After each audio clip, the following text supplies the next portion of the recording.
जय हिंद दोस्तों, welcome to Shiv Shanti classes. Shiv Shanti classes में आपका बहुत बहुत स्वागत है। तो दोस्तों, इस वीडियो में हम क्यूबॉइड के बारे में पढ़ने वाले हैं विस्तार से, अर्थात घनाभ के बारे में। ठीक, तो क्यूबॉइड की सारी जानकारी हम इसी वीडियो में कंप्लीट करने वाले हैं। तो वीडियो को आगे बढ़ाते हैं। तो क्यूबॉइड में हम क्या क्या जानेंगे? क्यूबॉइड का आयतन, क्यूबॉइड का घनाभ, ठीक, क्या क्या जानेंगे? क्यूबॉइड का आयतन, क्यूबॉइड का घनाभ, घनाभ का आयतन, घनाभ का विकर्ण, घनाभ का पृष्ठीय क्षेत्रफल, घनाभ की लंबाई, घनाभ का चौड़ाई और घनाभ की ऊंचाई। ठीक, ये सारी चीजें क्या होती हैं, इनके फॉर्मूले क्या होते हैं, इन सभी के बारे में इस वीडियो में डिस्कशन करेंगे। तो चलिए, सबसे पहला पॉइंट क्या है? घनाभ का आयतन। आयतन क्या होता है? घनाभ अर्थात क्यूबॉइड। तो आयतन क्या कहलाता है? आयतन मतलब वॉल्यूम। तो वॉल्यूम क्या होता है, पहले ये समझिए। वॉल्यूम वो होता है जब किसी भी ऑब्जेक्ट में, किसी भी वस्तु पर हम कितना चीजें भर सकते हैं, वो हमारी उस वस्तु की वॉल्यूम कहलाता है, अर्थात उस वस्तु का आयतन कहलाता है। जैसे हमारे पास ये घनाभ है, अर्थात क्यूबॉइड है, तो हम इसके अंदर कितनी चीजें भर सकते हैं, वो हमारा क्या कहलाएगा? आयतन कहलाएगा। उस घनाभ का आयतन कहलाएगा। रही बात विकर्ण की, तो विकर्ण क्या होता है? अर्थात उस घनाभ में सबसे लंबी डंडी या कि फिर सबसे लंबा भाग क्या होता है, जो होता है उसी को हम क्या कहते हैं? विकर्ण। क्या होता है? जैसे इस कोने से लेकर, यदि आप इस घनाभ के अंदर एक लंबी डंडी रखना चाहते हैं, एक लंबी छड़ी रखना चाहते हैं, तो आप कैसे रखेंगे? सबसे लंबी छड़ी कैसे रख सकते हैं? आपको इस कोने से इस कोने पे रखना पड़ेगा, तभी आपकी सबसे लंबी डंडी इस घनाभ के अंदर आ पाएगी। तो इसे कैसे निकालते हैं, उसकी फार्मूला हम आगे पढ़ेंगे। ठीक, तो आपको विकर्ण समझ में आ गया कि इस घनाभ के अंदर सबसे लंबी डंडी। अब घनाभ का क्षेत्रफल क्या होता है? क्षेत्रफल होता है कि जिस जिस मटेरियल से बना हुआ है, उस सभी मटेरियल का क्षेत्रफल कितना होगा, वो पूरे घनाभ का क्षेत्रफल कहलाएगा। कैसे? जैसे बेस का मटेरियल हो गया, ठीक, टॉप का मटेरियल हो गया, जो साइड के हो गए, उनके आगे और पीछे, ये सभी क्षेत्रफल क्या कहलाएंगे? हमारे पास घनाभ के क्षेत्रफल कहलाएंगे, वो भी पृष्ठीय क्षेत्रफल। ठीक, उसमें दो प्रकार की होती है, एक लेटरल होती है और एक टोटल होती है। लेटरल में हम सिर्फ साइड साइड के लेते हैं, ऊपर और नीचे को छोड़ देते हैं। लेकिन जब हम टोटल सरफेस एरिया निकालते हैं, तो साइड को भी लेते हैं और ऊपर और नीचे को भी लेते हैं, अर्थात टोटल 6 के 6 साइड को हम टोटल सरफेस एरिया में इंक्लूड करते हैं। अब रही घनाभ की लंबाई की बात, तो घनाभ की लंबाई होती है ये, यहां से यहां तक की दूरी हमारी घनाभ की लंबाई कहलाएगी, और यहां से यहां तक की दूरी हमारी घनाभ की चौड़ाई कहलाएगी, अर्थात ब्रेड्थ। तो ये हो गई हमारी लेंथ और ये हो गया हमारा ब्रेड्थ।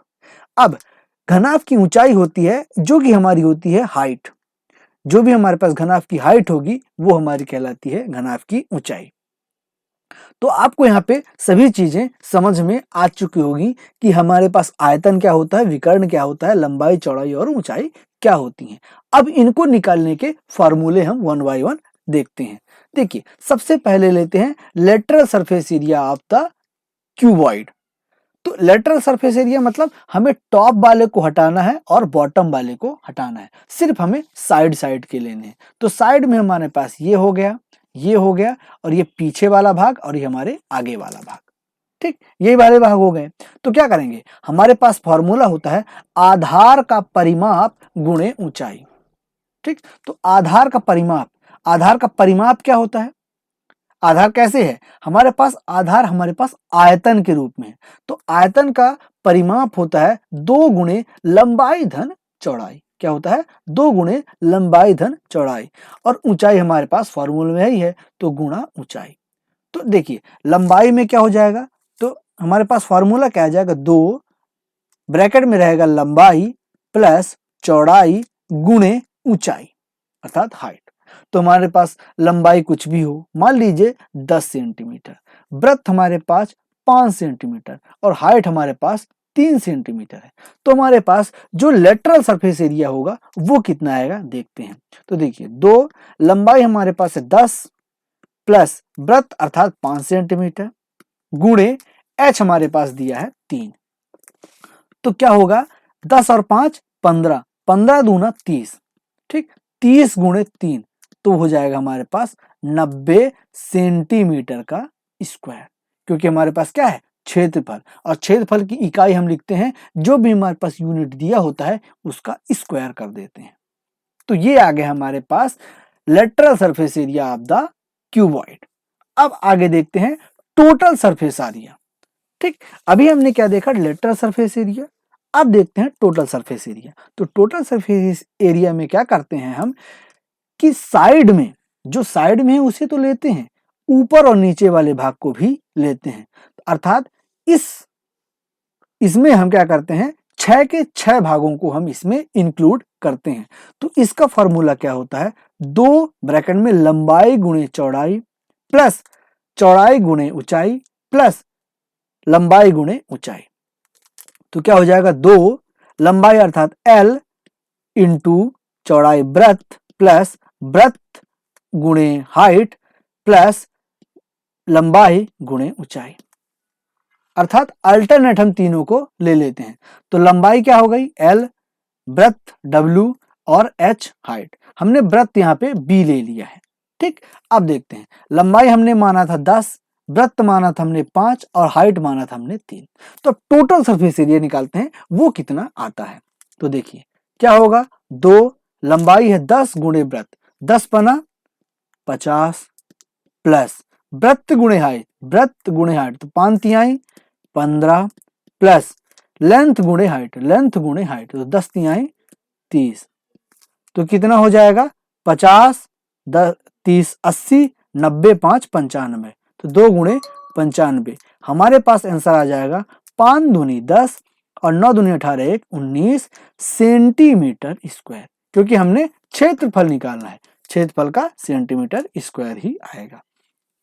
तो जब हमने लेटरल सरफेस निकाला तो सिर्फ 90 सेंटीमीटर स्क्वायर आया, और हमने जब टोटल सरफेस एरिया निकाला तो 190 सेंटीमीटर स्क्वायर आ गया। तो आपको यह पूछा जा सकता है कि लेटरल सरफेस एरिया को घटा दिया जाए टोटल सरफेस एरिया में तो कितना मान आएगा, अर्थात जो ऊपर का भाग है और नीचे का भाग है वो कितना होगा।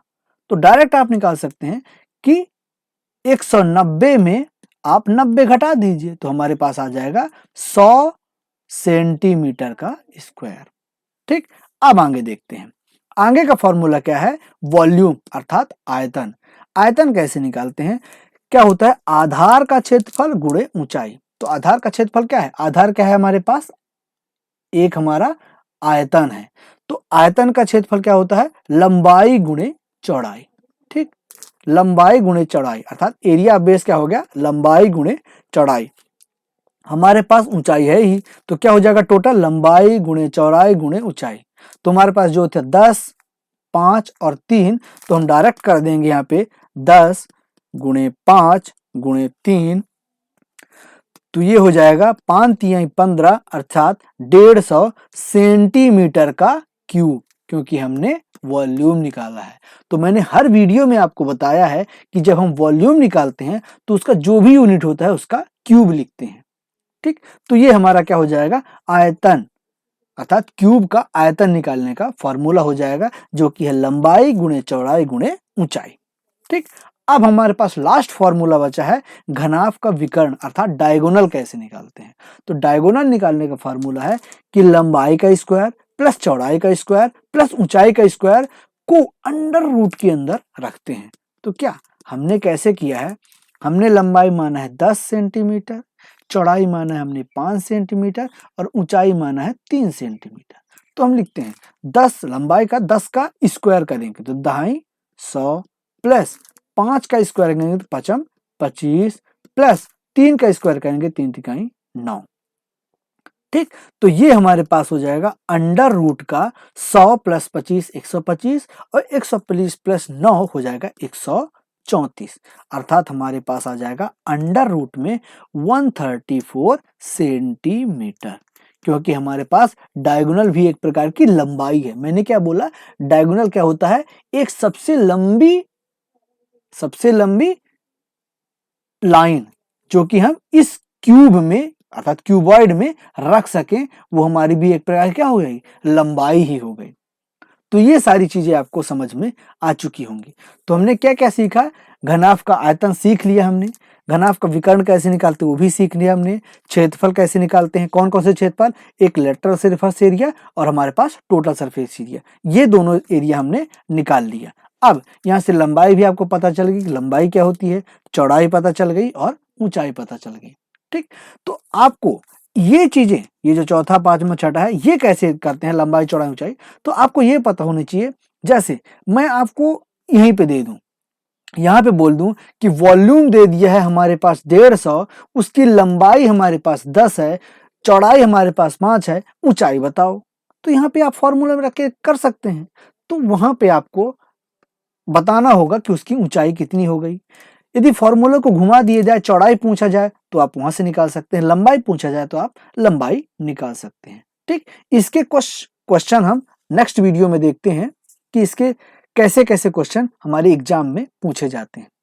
तो अभी तक आपने चैनल को सब्सक्राइब नहीं किया है तो प्लीज चैनल को सब्सक्राइब कर लीजिए। आपसे विनम्र निवेदन है हाथ जोड़कर कि आप वीडियो देखते हैं लेकिन चैनल को सब्सक्राइब नहीं करते हैं। प्लीज 3 काम करिए। एक पहला काम क्या है, चैनल को सब्सक्राइब करके बेल आइकन को प्रेस कर लीजिए। उसके बाद आपको वीडियो को लाइक करना है और दोस्तों को शेयर करना है। अपने जो भी व्हाट्सएप ग्रुप होंगे, टेलीग्राम ग्रुप होंगे, उसमें आपको इस वीडियो को शेयर करना है। ठीक, इस वीडियो में इतना ही, मिलते हैं नेक्स्ट वीडियो में। तब तक के लिए जय हिंद, जय भारत।